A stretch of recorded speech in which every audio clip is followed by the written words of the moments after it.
한국 무기의 존재감은 그야말로 게임 체인저 수준입니다. 예전엔 미국, 러시아, 프랑스가 주도하던 시장의 한쪽 끝에 조용히 올라오던 나라였던 한국이 이제는 수출 증가율 1위, 신뢰도 2위, 기술 자립도 90% 이상을 기록하며 완전히 다른 반열에 올라섰습니다. 특히 K2 전차와 K9 자주포는 중동과 유럽의 군사 인덱스에서 가격 대비 전력 효율 세계 최고라는 평가를 받으며 사실상 나토 표준 전력으로 인정받고 있습니다. KF-21은 아직 양산전임에도 불구하고 차세대 전투기 신뢰도 순위에서 미국 F-35, 프랑스 라팔에 이어 3위를 기록했죠. 전 세계가 한국을 향해 빠르고 싸고 믿을 수 있는 무기를 원합니다. 이젠 우리가 남의 무기를 사는 나라가 아니라 세계가 줄 서서 우리 무기를 사는 나라가 되었습니다. 그게 2025년 대한민국 방산이 만든 현실입니다. 그중 중동 고위 관계자들이 한국을 주목하고 있습니다. K9, K2, KF-21이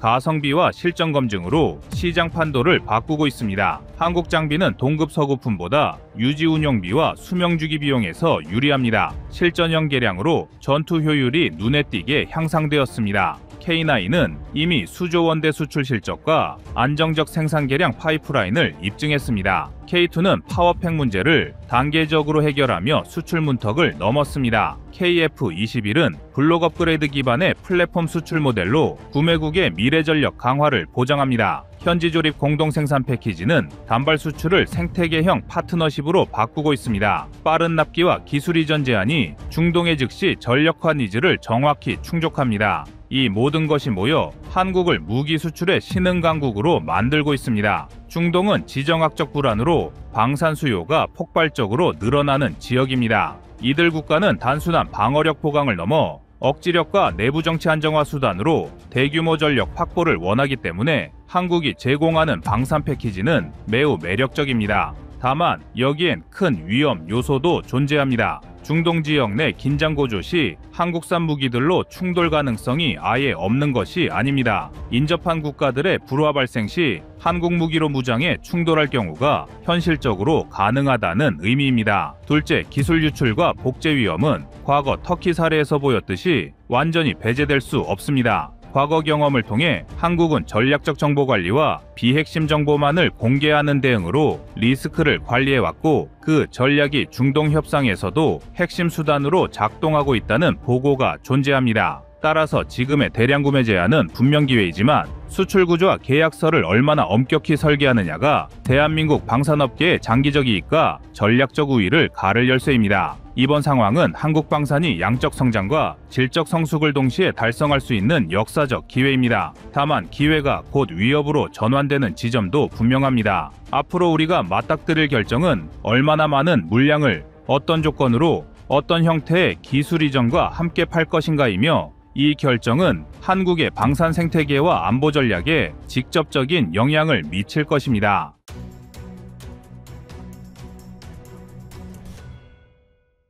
지금 중동 하늘 아래에서 벌어지고 있는 일은 한마디로 K무기 쟁탈전입니다. 아랍에미리트 고위 관계자들이 KF-21 도입 협상을 타진하자 곧바로 사우디와 이집트, 카타르가 움직였습니다. 그 이유는 단 하나, 한국 무기는 이제 단순한 수입 무기가 아니라 국가의 체급을 올려주는 전력으로 인식되기 때문입니다. 이집트군 관계자들이 K9 자주포의 포신을 직접 만져본 뒤 이게 독일제냐고 물었다가 아니요, 메이드 인 코리아입니다 라는 말을 듣고 잠시 말문을 잃었다는 일화가 실제로 방산 관계자들 사이에서 회자됩니다. 그 정도로 지금 한국 방산은 세계에서 믿을 수 있는 기술과 가격 이상 성능을 동시에 증명해낸 유일한 나라로 평가받고 있습니다. 사실 한국 무기의 진짜 경쟁력은 실전 데이터입니다. 서류로만 존재하는 무기가 아니라 우리 군이 실제로 혹한혹서 산악도심 해안 모든 환경에서 수십 년간 굴려본 장비입니다. 그 경험이 그대로 설계에 반영됐습니다. K2 전차는 영하 40도 러시아식 혹한에서도 50도 중동 사막에서도 엔진 성능 저하 없이 운영됩니다. 독일제 전차는 고온 환경에서 엔진 과열로 정지하는 경우가 있지만 K2는 한국형 냉각 모듈을 통해 이를 극복했습니다. 이건 단순히 냉각 장치의 문제가 아니라 한국 엔지니어들의 집념의 결과입니다. 엔진이 꺼지면 전차가 무덤이 된다는 말, 그걸 누구보다 잘하는 나라가 바로 한국입니다. 뿐만 아니라 이제 K9 자주포는 세계 포병의 교과서로 불립니다. 세계 10개국 이상이 이 자주포를 채택했고 나토 회원국들이 러시아 위협에 대응해 가장 먼저 찾은 장비가 바로 K9입니다. 사격 정확도는 15km 거리에서 오차 10m 이내, 연속 사격 시 반동 억제율은 서방 포병 중 최고 수준입니다. 이집트 수출형 K9A12 모델은 모래 폭풍 속에서도 포신 내부 온도 안정화가 가능하도록 자동 포열 냉각 시스템이 탑재돼 있습니다.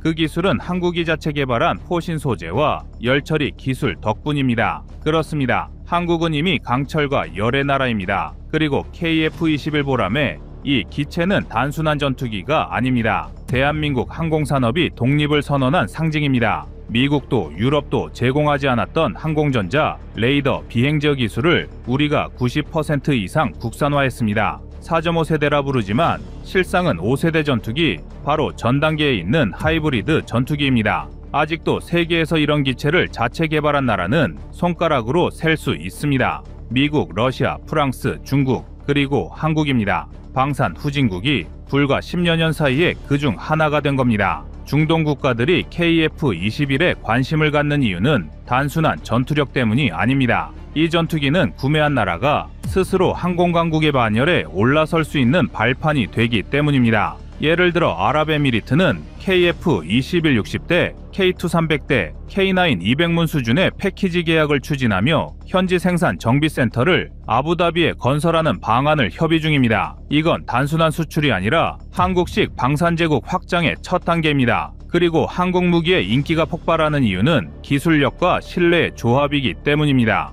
미국은 강하지만 비쌉니다. 유럽은 정교하지만 납기가 늦습니다. 중국은 싸지만 신뢰가 없습니다. 그 사이 한국은 빠르고 싸고 정확한 무기를 내놓았습니다. 이건 가성비가 아니라 균형의 예술입니다. 예를 들어 K2는 독일 레오파르트보다 30% 싸고 유지비는 절반 이하입니다. K9은 프랑스 케이사르보다 발사 속도가 2배 빠르고 탄약 호환성도 우수합니다. KF-21은 F-35의 절반 가격이지만 공대공 교전 성능은 90% 이상 근접했습니다. 이건 숫자가 말해주는 진짜 기술력입니다. 지금 중동은 그 어느 때보다 군사적 긴장이 고조되어 있습니다. 이란의 미사일 위협, 예멘 내전, 이스라엘 하마스 충돌, 여기에 걸프 지역의 순위파 시아파 갈등까지 겹쳤습니다. 그래서 그들은 즉시 전력화 가능한 무기를 원합니다. 그런데 미국제는 수년이 걸립니다. 유럽제는 생산 라인이 제한적입니다. 그 사이 한국은 6개월 안에 시제품을 띄울 수 있다고 응답했습니다.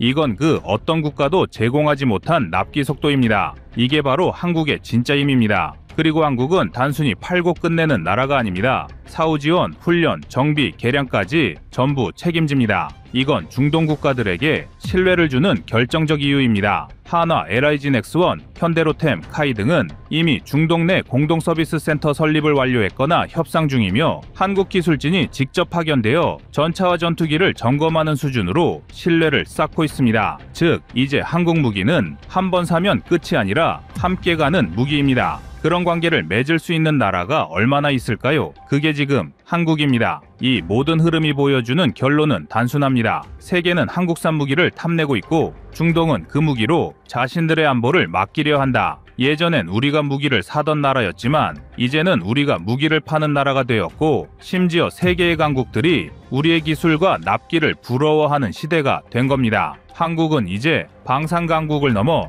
전략적 무기 공급국으로 도약했습니다. 전쟁이 아니어도 강한 나라, 그게 바로 지금의 대한민국입니다.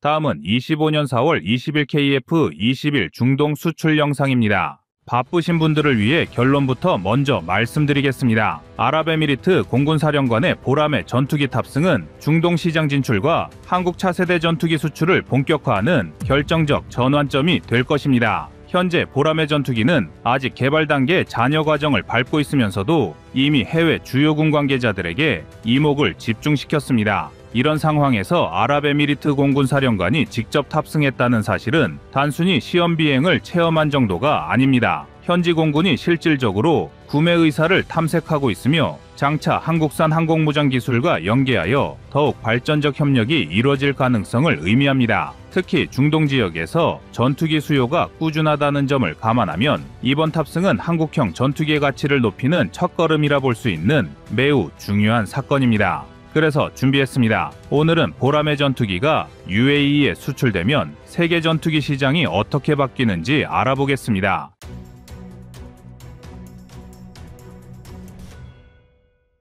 이번에 아랍에미리트 공군 사령관이 조종석 후방에 탑승했다는 건 단순 홍보 이벤트가 아니라고 전문가들은 판단하고 있습니다. 이유는 두 가지인데요. 먼저 개발사 측에서는 후방석까지 개방할 정도라는 것은 어느 정도 성능에 자신이 있다는 의미입니다. 보통 타국의 공군 사령관급 인사가 긴급 시연을 볼 때 보안을 중시하는 게 일반적인데 높은 레벨의 인물이 직접 날아올랐다는 건 외교, 군사적 의미가 크다는 뜻이기도 합니다. 뿐만 아니라 이번 사건으로 UAE에 수출이 가능한 이유는 또 있습니다. 보통 전투기 수출이나 공동개발 사업에서 가장 난제가 되는 것은 항전장비 통합 노하우입니다. 각종 레이더, 센서, 무장 시스템을 한데 묵고 상황에 맞춰 운용하는 통합 역량이 성능을 좌우하죠. 보라매 전투기는 이 부분에서 미국이나 유럽 체계를 어느 정도 가져다 쓰면서도 국내 독자 기술로 구축한 항전장비가 핵심입니다. 그런데 타국의 공군 사령관에게 이 기술들이 제대로 작동하고 있다는 점을 과감히 공개한 셈이므로 아랍에미리트 측에서도 상당히 호기심을 가졌으리라 봅니다. 게다가 향후 블록2 개발 시 다양한 무장을 통합할 예정이라 알려져 있기 때문에 중동 환경에 특화된 무장도 적용이 가능해질 전망입니다. 여기서 중요한 포인트는 아랍에미리트가 예전에 러시아 측 체크메이트 전투기에 관심을 보였다는 사실입니다. 하지만 러시아의 기술력과 개발 진행도를 보면 완성도 있는 단기 도입이 쉽지 않다는 우려가 존재했습니다. 그에 반해 KF-21 보라매는 이미 시제기를 여러 대 만들어 성공적으로 비행하며 연내 개발 완성도를 끌어올리려 애쓰고 있습니다. 이 점이 아랍에미리트 입장에서 매우 매력적으로 다가갔을 가능성이 높습니다. 더욱이 F-35 구매가 미국의 정치적 조건 탓에 무산된 경력이 있어 대한 전투기 확보가 절실하기도 합니다. 중동 국가들은 군사 장비를 도입할 때 성능 우선 경향이 강합니다. 사실 미국산 무기가 넘사벽이긴 하지만 미국의 수출 승인 절차나 이스라엘과의 지정학적 관계로 인해 공급이 막히는 경우가 많습니다.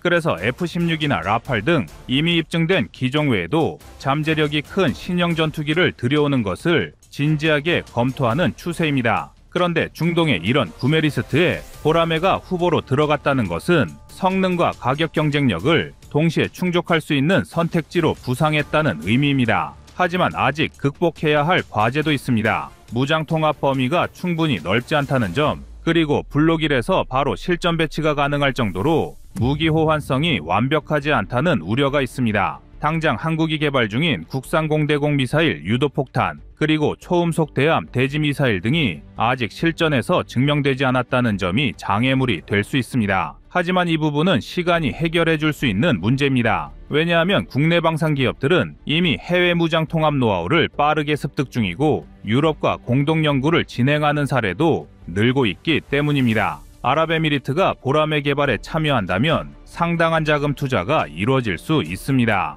과거 아랍에미리트는 한국과 미사일 개발 협력의 스폰서 역할을 하면서 국산 무기 개발 속도를 끌어올린 전례가 있습니다. 보라매도 마찬가지로 아랍 측이 향후 블록2나 블록3 사업에 투자해 자체 요구사항을 반영하는 시나리오가 충분히 가능합니다. 이는 한국 입장에서도 개발 예산과 해외 수출 루트를 동시에 확보하게 되므로 윈윈인 셈입니다. 여기서 몰랐던 개발 비화를 하나 들려드리겠습니다. 보라매 프로젝트 초기 조종석 디스플레이 설계를 두고 내부 충돌이 있었다는 이야기가 있습니다. 미국산 스탠더드 레이아웃을 따라갈 것인지 아니면 유럽식 디지털 디스플레이를 기반으로 자체 개발할 것인지 고민이 컸다는 겁니다. 결국 대형 일체형 모니터 방식을 택하기로 결정됐는데 이때 일본, 대만 등 주변국이 이 기술 협력 루트를 노렸다는 일화가 전해질 정도로 한국이 KF-21을 위해 개발한 모든 것들은 첨단의 최신의 기술이었다는 것을 방증합니다. 이처럼 우리나라는 전투기 외관뿐만 아니라 내부 시스템과 항전 소프트웨어에서도 독자 개발 요소를 늘려가고 있습니다. 이런 기술력은 무엇보다도 해외 진출을 위해선 독자 기술 비중이 많아야 저작권, 라이선스 문제를 최소화할 수 있습니다. 이는 특히 중동 수출에서 중요합니다. 미국산 부품 비중이 높으면 결국은 수출 승인 문제로 걸려버릴 가능성이 크기 때문인데요. 때문에 아랍에미리트 측에서는 이런 점을 일찍부터 주목했을 것입니다. 이미 카이미 방위사업청 담당자들과 여러 차례 비공개 미팅을 가졌다는 언론 보도가 있었는데 그 결과 사령관 탑승으로까지 이어졌다고 볼 수 있습니다. 그래서 이번 시험 비행을 마치고 나면 공식적인 공동협력, MOU나 향후 무기체계 연구개발 협약이 뒤따를 것으로 기대됩니다.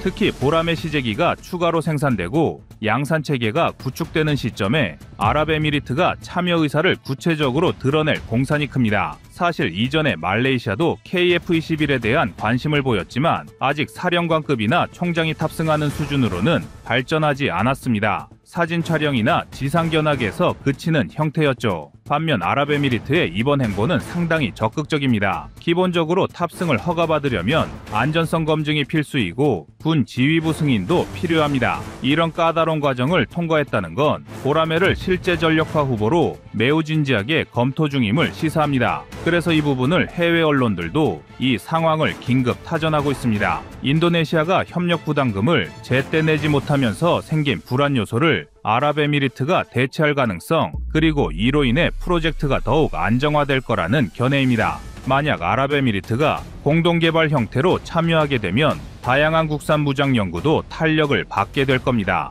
초음속 스탠드오프 미사일, 장거리 공대함 미사일, 정확도 높은 유도폭탄 등 중동 국가가 필요로 하는 무기들이 우선 개발 항목에 올라갈 수 있게 됩니다. 여기에 국제정세도 한몫합니다. 이란 견제, 예멘 후티 반군 대응 등을 위해 아랍에미리트는 최첨단 전투기를 원합니다. F-35가 정치적 이유로 막힌 뒤 유럽산이나 아시아산 전투기를 대안으로 검토하는 건 당연한 흐름입니다. 그리고 또 하나 흥미로운 지점은 보라매를 구매해 운용하는 데서 그치지 않고 현지 생산 가능성을 점칠 수 있다는 겁니다. 아랍에미리트는 과거에도 여러 선진국 무기 기술을 도입해 라이선스 생산이나 현지 업체와 합작을 추진해 왔습니다. 자신들만의 독자 국방 산업을 키우려는 의도도 있기 때문인데요. 이렇게 되면 KF-21이 안정적으로 대량 생산에 들어가기 때문에 중동 시장에서의 규모 확대가 가파를 것으로 예상됩니다. 그래서 국내에서도 이 소식을 두고 기대감이 큽니다. 인도네시아가 제대로 분담금 납부를 못하면서 긴장감이 높았는데 아랍에미리트라는 자금력 풍부한 국가가 나타나니 든든하다는 반응입니다. 실제로 추가 투자를 받아 무장 개발 속도를 올리고 공동 마케팅으로 다른 중동 국가까지 끌어들일 수 있다면 국내 방산업계는 상당한 호재를 맞이하게 됩니다. 이처럼 아랍에미리트 공군사령관의 보라매 시승은 그 자체가 정치, 군사적 제스처이자 실제 도입 검토의 신호탄으로 보는 이유입니다. 특히 이번 시승으로 KF-21의 항전 시스템, 기동성, 그리고 비행 안정성을 직접 체험했을 텐데 이 부분이 굉장한 인상을 남겼으리라 판단됩니다. 이후 일정을 예상하자면 중동 국가들이 요구하는 고온 환경 적응성도 추후에 테스트될 가능성이 있습니다. 그래서 조만간 KF-21이 중동 지역에서 환경 테스트에 돌입하지 않을까 점쳐보는데요. 그리고 이마저 성공적으로 마무리되면 국내 전투기 시장은 폭발적이라는 말로도 부족할 정도로 엄청난 성장을 보일 것입니다. 향후 엔진, 레이더, 미사일 등 무장 관련 공동개발, 그리고 현지 정비 창설 등 후속 사업을 묶어 대규모 패키지 딜을 추진할 수 있기 때문입니다. 실제로 방위산업이란 단순 기체 한 대를 파는 게 아니라 부품 정비와 운용 교육, 무기 업그레이드에 걸친 종합 비즈니스입니다. 아랍에미리트도 바로 이 점에 끌렸을 텐데 우리 대한민국은 이 모든 게 가능한 세계에서 몇 안 되는 나라이기도 합니다. 일단 조심스럽게 전망하자면 올 하반기나 내년 초쯤에는 보라매 관련 추가 협력 체결 소식이 들릴 수 있습니다. 그리고 이르면 2-3년 내에 몇 대를 구매하겠다는 의향서 같은 문서가 발표될 수도 있죠. 동시에 UAE의 자금이 들어가 블록2나 블록3 연구를 함께 추진하는 시나리오 역시 점쳐집니다. 이 과정에서 한국형 무장체계가 얼마나 빠르게 완성되느냐가 관건일 것입니다. 이처럼 즐거운 소식만 전해드리면 좋겠지만 그렇다고 해서 넘어야 할 산이 없지는 않습니다. 예를 들어 미국제 핵심 부품 사용이 어디까지 허용될 것인지, 그걸 중동에 직접 수출해도 되는지 같은 문제들이 남아 있습니다. 한국 독자 기술을 어느 선까지 확대하면 미국 측의 제재나 승인을 안 받아도 되는지 따져봐야 하죠. 또 아랍에미리트 내부에서도 굳이 신형 전투기를 데려와서 운용하다가 생길 가능성이 있는 리스크를 감수해야 하나 라는 반론도 있을 수 있습니다. 하지만 현재로선 분위기가 긍정적으로 흐르고 있지만 실제 계약까지는 최소 몇 달에서 1, 2년이 더 걸릴 수 있습니다. 하지만 이번 사령관 탑승은 그 모든 가능성을 고려하더라도 게임 체인저로 평가해 볼 만합니다.